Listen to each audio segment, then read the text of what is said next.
أعوذ بالله من الشيطان الرجيم بسم الله الرحمن الرحيم رب اشرح لي صدري ويسر لي أمري واحلل عقدة من لساني يفقهوا قولي واجعل لي وزيرا من أهلي يا رب زدني علما يا رب زدني علما يا رب زدني علما السلام علیکم ورحمۃ اللہ وبرکاتہ۔ میرے پیارے بچے، شہزادے بچے، کیسے ہیں آپ سب؟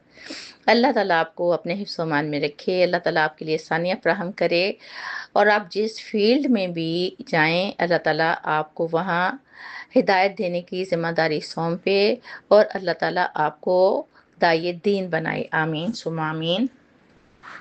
آئیے دیکھتے ہیں پچھلے لیسن میں ہم نے کیا پڑھا تھا۔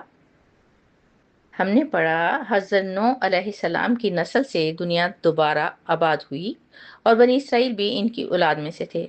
بنی اسرائیل نے طاقت کے نشے میں 2 مرتبہ بڑے پیمانے پر فساد مچایا۔ ایک فساد کی سزا کے طور پر تو ان پر سخت لوگ یعنی بادشاہ بخت نصر کو حاوی کر دیا گیا، جس نے ان کی اینٹ سے اینٹ بجا دی۔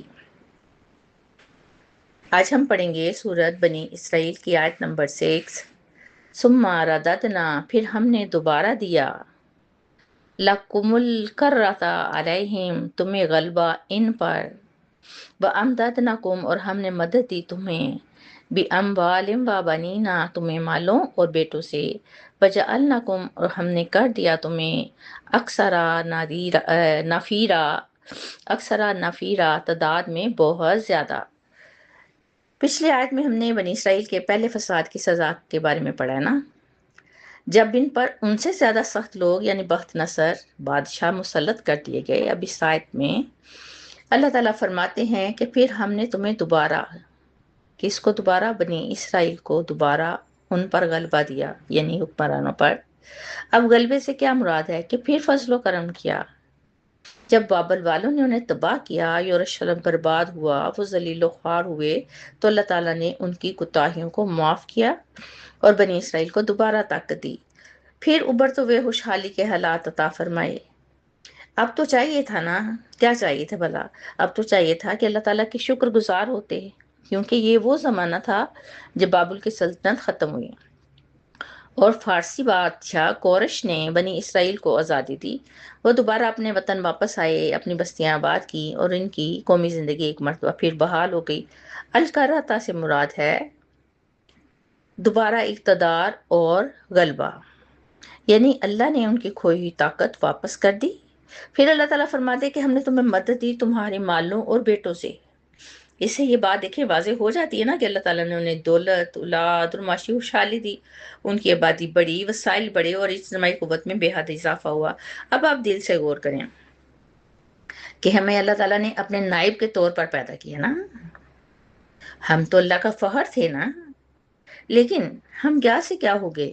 دیکھیں بنی اسرائیل کی بدعمالیوں کے بعد، سزا دینے کے بعد، اللہ تعالیٰ نے انہیں تنہا نہیں چھوڑا۔ ہونا تو یہی چاہیے تھا نا کہ چھوڑ دیتے، نہیں، اللہ تعالیٰ شفیق ہے، انہیں معاف کیا اور اصلاح کے بعد دوبارہ موقع بھی دیا۔ جب قومیں اپنی غلطیوں سے سبق سیکھیں تو اللہ تعالیٰ ان کے حالات بدل دیتے ہیں۔ اور یاد رہیں قومیں افراد سے بنتی ہیں، اور افراد میں الگ الگ لوگ ہوتے ہیں، اور جب سب افراد اپنی اپنی خامیوں کو دور کرتے ہیں نا تو پھر قوم بنتی ہے۔ اگر ہم لوگ اپنی اصلاح کر لیں تو یقین جانیں اللہ تعالیٰ کی رحمتوں کا نزول دوبارہ شروع ہو جائے گا۔ سورت بنی اسرائیل کی آیت نمبر 7 پڑھتے ہیں۔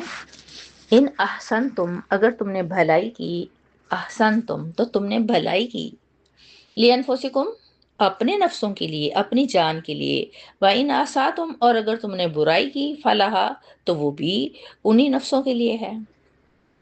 فَإِذَا جَاءَ وَعْدُ الْآخِرَةِ، اور جب آیا وعدہ دوسری بار کی سزا کا، کس کی؟ بنی اسرائیل کی دوسرے فساد کی سزا کا، تو ہم نے مسلط کر دیے تم پر اور بندے، لَيَسُوءُوهُ، تاکہ وہ بگاڑ دیں، وجوہکم، تمہارے چہرے، وَلِيَدْخُلُوا الْمَسْجِدَ، اور تاکہ وہ داخل ہو جائیں مسجد کون سی؟ مسجد اقصی میں، کما دخلوہ، جیسا کہ وہ داخل ہوئے اس میں، مرتين، پہلی بار کون داخل ہوا تھا؟ بادشاہ نصر بخت داخل ہوا تھا نا، بھلے یتبرو، اور تاکہ وہ تباہ کر دے اسے، ما الاؤ، جس پر وہ غلبہ پائیں، تتبیرا، مکمل تباہ کرنا، یعنی کہ تباہ کر دیں اس طرح کہ پورا ہی تباہ ہو جائے۔ اس آیت میں اللہ سبحانہ تعالیٰ نے ایک سیدھا سادہ اصول بیان فرمایا ہے۔ وہ کیا بلا؟ وہ یہ کہ انسان کی نیکی اور برائی کا اصل اثر خود اسی پر پڑتا ہے۔ دیکھیں، اللہ تعالیٰ کسی نیکی کے محتاج تو نہیں ہے نا، اور نہ ہی ہماری برائی سے ان کی عظمت میں کوئی کمی ہوتی ہے۔ جو انسان بھلائی کرتا ہے وہ اپنے ذات کے لیے ہی تو کرتا ہے، وہ آخرت بچانے کے لیے ہی تو نیک کام کرتا ہے، وہ ابدی زندگی کے لیے ہی تو جدوجہد کرتا ہے نا۔ وہ جانتا ہے کہ یہ دنیا فانی ہے جبکہ آخرت باقی ہے۔ فانی مین ختم ہونے والی، باقی مین ہمیشہ رہنے والی۔ تو کیوں نہ باقی کے لیے کام کیا جائے؟ جبکہ ایک جاہل انسان اس بات کو نہیں سمجھتا، اس کے لیے دنیا ہی سب کچھ ہوتی ہے، یا وہ لوگ جن کے ہاں آخرت کا کوئی تصور نہیں ہے، وہ لوگ کھل کر برائی کرتے ہیں تو آخرکار اس کا نقصان بھی تو انہی لوگوں کو اٹھانا پڑے گا نا۔ کیا وہ قیامت کے بعد اس کی حقیقت پر یقین کریں گے؟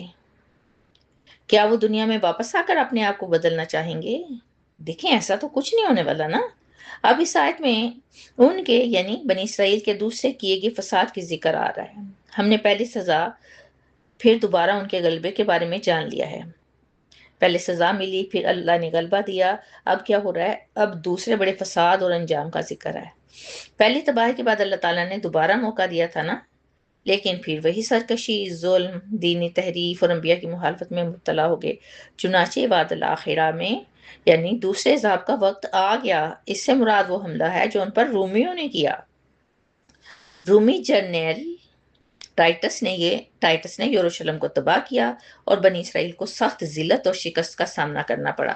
اللہ تعالیٰ فرماتے ہیں تاکہ وہ تمہارے چہروں کو بگاڑ سکیں، یعنی تمہیں ذلیل و رسوا کر دیں، تمہارا غرور اور تکبر خاک میں ملا دیں، اور تاکہ وہ تمہاری مسجدوں میں داخل ہو جائیں۔ اور ایسا ہی ہوا جیسا کہ پہلی تباہی کے وقت دشمن بیت المقدس میں داخل ہو گئے تھے۔